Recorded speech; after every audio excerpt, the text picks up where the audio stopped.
నమస్తే మా క్వాల్ స్టోర్ ఛానల్కి స్వాగతం. ఈరోజు మనం దుర్యోధనుడి అసూయ గురించి తెలుసుకుందాము. ధృతరాష్ట్రుని కుమారులు పాండురాజు కుమారులు ద్రోణాచార్యుల వద్ద సమస్త విద్యలు నేర్చుకున్నారు. ఆ దేశంలోని వారే కాక అనేక దేశ రాకుమారులు యాదవులు కూడా ద్రోణాచార్యుల వద్ద శిష్యులుగా చేరి విద్య అభ్యసించారు. రాధేయుడైన కర్ణుడు సైతం ఆయన వద్ద శిష్యుడిగా చేరారు. కర్ణుడు ఎప్పుడూ కౌరవులతో కలిసి ఉండేవాడు. దుర్యోధనుడితో స్నేహం చేసి అతని అభిమానం సంపాదించాడు. అయితే అందరిలోనూ అర్జునుడు మిన్నగా ఉండేవాడు. ధనుర్విద్యలోనేమి భుజబలంలోనేమి అస్త్రలాగమంలోనేమి అతనికి సాటి అయిన వారు ఎవరూ లేరు. అతని ధనుర్విద్యా కౌశలం చూచి కర్ణుడికి అసూయ ఏర్పడింది. ఎలాగైనా అతన్ని మించిపోవాలని ఎప్పుడూ ప్రయత్నిస్తూ వచ్చాడు. కానీ అది సాధ్యం కాలేదు. ఆ విధంగా చిన్ననాడే కర్ణుడు అర్జునుడితో పోటీ పడుతూ వచ్చాడు. అలాగే అర్జునుడు కూడా తనకు దీటైన వాడు కర్ణుడేనని భావించసాగాడు. ఇక దుర్యోధనునికి భీముడితో పోటీ. బాహుబలంలోనూ గదాయుద్ధంలోనూ భీముడిని లొంగదీయాలని దుర్యోధనుడి అభిలాష.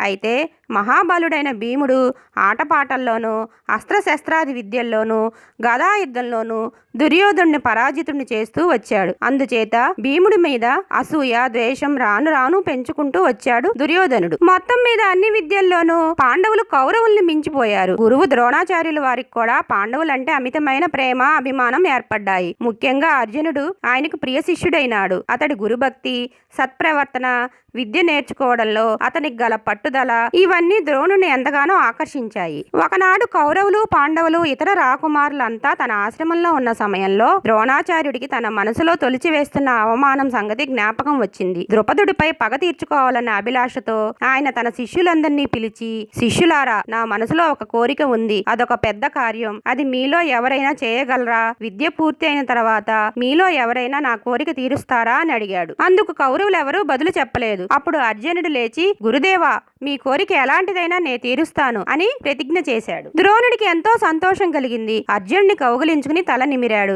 ఎప్పటికైనా తన కార్యం సాధించగలవాడు అర్జునుడేనని విశ్వసించాడు. అప్పటి నుంచి ఆయనకు అర్జునుడి మీద ప్రేమ అనురాగం మరింత ఎక్కువైనాయి. ఎవరికీ తెలియని అతి రహస్యమైన దివ్యాస్త్రాలు శస్త్రాలు అర్జునుడికి ఉపదేశించాడు. ద్రోణుడికి తన కుమారుడు అశ్వత్థామ అంటే తగని ప్రేమ. అశ్వత్థామ అమిత పరాక్రమశాలి. అతన్ని ధనుర్విద్యలో చాలా గొప్పవాణ్ణి చేశాడు ద్రోణుడు. విలువిద్యలో మెలకువలన్నీ తన కుమారుడికి బోధించడమే కాక వాటిని ప్రియ శిష్యుడైన అర్జునుడికి కూడా ఉపదేశించాడు. చీకట్లో గురిచూచి బాణాలు వేయటం అశ్వత్థామకు అర్జునుడికి మాత్రమే నేర్పాడు ద్రోణుడు. అగస్త్యుడు తనకిచ్చిన బ్రహ్మశిరో నమ్మకం అనే గొప్ప అస్త్రాన్ని ద్రోణుడు అశ్వత్థామకు అర్జునుడికి ఉపదేశించాడు. దీనిని ఎప్పుడూ మనుషులపై ప్రయోగించవద్దని కుమారుడికి అర్జునుడికి కూడా చెప్పాడు. గురుపుత్రుడైన అశ్వత్థామ కౌరవుల కుట్రలో పాల్గొనలేదు గాని దుర్యోధనుడు ఉప్పు పులుసు తింటూ అతని ఆశ్రమంలో ఉన్నందున అతనితోనే ఉంటూ అతని మేలు కోరుతూ వచ్చాడు. యుద్ధంలో కూడా దుర్యోధనుడి పక్షాన ఉండి పోరాడాడు. కృష్ణుని అన్న బలరాముడు గదా యుద్ధంలో చాలా గొప్పవాడు. భీముడు దుర్యోధనుడు కూడా కొంతకాలం బలరాముడి వద్ద గదా యుద్ధం నేర్చుకున్నారు. అయితే బలరాముడికి దుర్యోధనుని పట్ల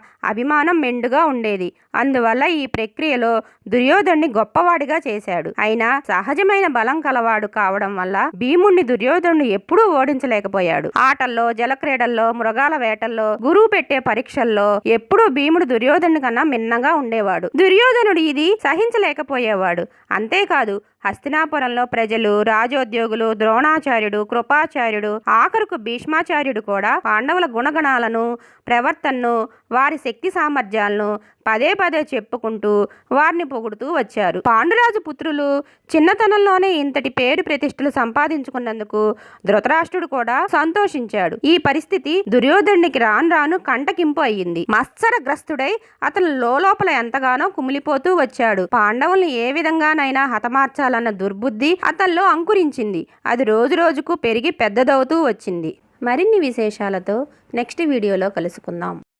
ఈ వీడియో కనుక మీకు నచ్చినట్లయితే లైక్ చేయండి, షేర్ చేయండి, సబ్స్క్రైబ్ చేయండి. అలాగే పక్కనే ఉన్న బెల్ ఐకాన్ని క్లిక్ చేయటం మర్చిపోకండి.